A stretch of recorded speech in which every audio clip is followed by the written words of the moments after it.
सहर्ता माजी नगरसेविका अर्जुन चौधरी, धुळे शहरातील यांनीही कृपया व्यासपीठावर यावं।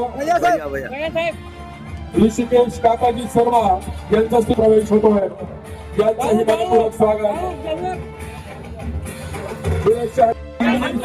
या ठिकाणी भारतीय जनता पक्षामध्ये प्रवेश करतात, ज्यांचं मी आता नाव घेऊन आलेले आपले सर्व मित्र म्हणजेच काही वकील बांधवांचा सुद्धा आज भारतीय जनता पक्षामध्ये आपल्या सर्वांच्या साक्षीने प्रवेश होतोय।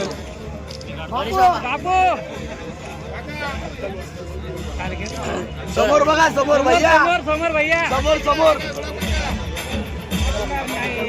भारतीय जनता पक्ष वकील संघाचे आमचे अध्यक्ष ॲडव्होकेट जावळे साहेब यांच्या नेतृत्वात तसंच ज्यांनी नुकताच भारतीय जनता पक्षामध्ये प्रवेश माळी यांच्या सहकार्याने यांच्या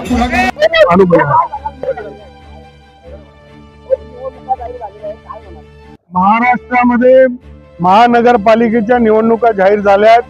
त्या निर्णयाचं सर्वात प्रथम भारतीय जनता पार्टीचा कार्यकर्ता या नात्याने मी स्वागत करतो। कार्यकर्ते मागच्या अनेक दिवसापासून महानगरपालिकेच्या निवडणुका कधी लागतील ती प्रतीक्षा करत होते आणि म्हणून लोकशाहीच्या या उत्सवाला अत्यंत उत्साहाचं वातावरण आहे। सगळे कार्यकर्ते सज्ज झालेत आणि पुन्हा 100% भाजपा हाच महाराष्ट्राचा निकाल होणार आहे। जसा लोकसभेमध्ये झाला, जसा विधानसभेमध्ये झाला, जसा दोंडाईच्या नगरपालिकेमध्ये झाला, तसंच धुळे महानगरपालिकेमध्ये सुद्धा एकतर्फी भारतीय जनता पार्टीचा महापौर बनणार।